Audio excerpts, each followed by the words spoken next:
Hey, this is Chris Broderick, and you're watching Bloodstock TV.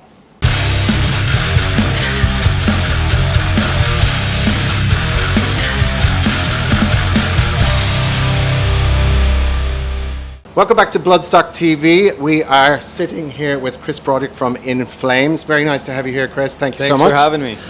We don't have a lot of time, so we'll just fly through some quick questions for you. Rip the questions out. Listen, the first thing I was talking to Anders, it was about 5 weeks ago. Okay. And it was about the way that it all happened. You got the phone call, you were in New York, and the one thing that I just found amazing was the amount of material you had to learn in such a short period of time. Yeah. And if you just want to now that that's in hindsight, when you kind of put that phone down, were you just like, oh shit, I gotta?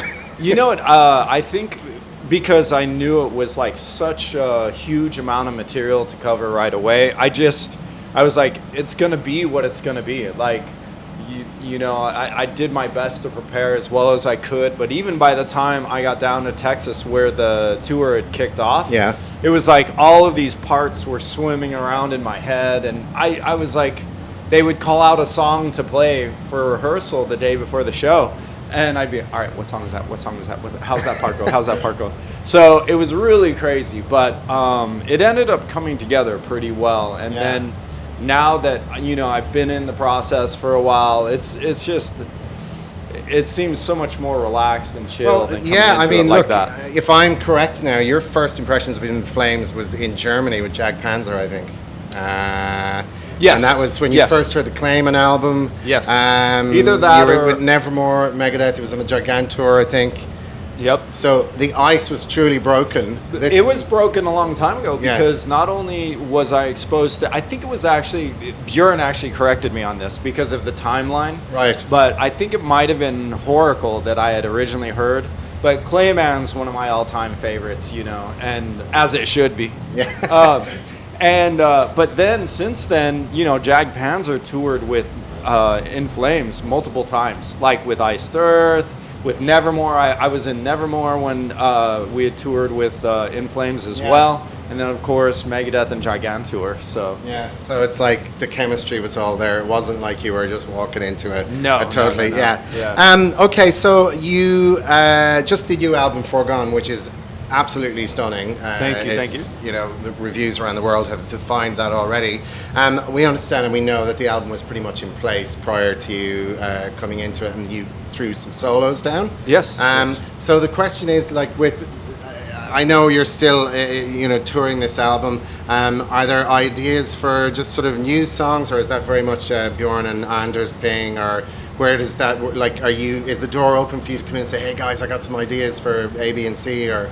It's funny to me because I think they would be open, but at the same time, you want to make sure that it sounds like In Flames, like Swedish metal, right? Yes. So I don't want to impinge on that at all. So I'll always, I've got my ideas and my things that I like to play and write and stuff like that. And if they ever want a piece of it, then I'm more than happy to give it over. Yeah, fantastic. So today you are here at Bloodstock Festival, and you're going to be playing on the Ronnie James Dio stage. Sweet. And yes, absolutely. And so with regards to the set list that we can expect today, is there anything a little bit out of the ordinary than what you guys have been doing? I mean, I wouldn't say it's out of the ordinary. However, I would say it's a very well-crafted set. Meaning, it's got its ebbs and tides, and it's got almost with Anders, it's almost like you get a storyline with a set list. And that's what I love about it, because he's got a plan for how he's going to build the crowd and work into it. It's a great set. So I wouldn't say there's anything that we particularly made unique for today's show, but I think we're going to try and cram a lot in. Yeah, well, I mean, I was trying to figure it out. I think it was 2005 13 or something the last time. It was a long time. That- so it's that I long wouldn't know, overdue. right? Yeah. Long overdue since In Flames were here. Just a side question that we got from some people that we were hoping to talk to you. Now we are. Yep. Just other projects such as Act of Defiance. Is that something that is still kind of It's still, shelved yeah, with possible maybe in the future type of thing? Or? Absolutely. Yeah, none of us have any ill will towards each other course, or yeah. anything like that. So it just is more time permitting, and right now I'm fully dedicated to In Flames, and yeah. So Okay, very good. And finally, when you look back on just everything, your career, all the different projects, everything you did from Megadeth to here you are with In Flames, Yeah. is there anything else, or sorry, is there anything that kind of stands out as being particularly close to you that you're very, very proud of? I mean, obviously you're proud of your whole career, but anything that Yeah. kind of could be a gig or a moment or an album or something or anything. you know what? It in a sense it just happened. You know, I had this other guitarist backstage walk up to me, and he's like, "I just wanted to say that you've been such a huge influence on me since I was like 16 years old, and you know, you've made such an impact on my playing." And to me, Wow. that is honestly the most humbling and enjoyable thing you can hear. Fantastic. You know, You're that not going to tell us who it was, are you?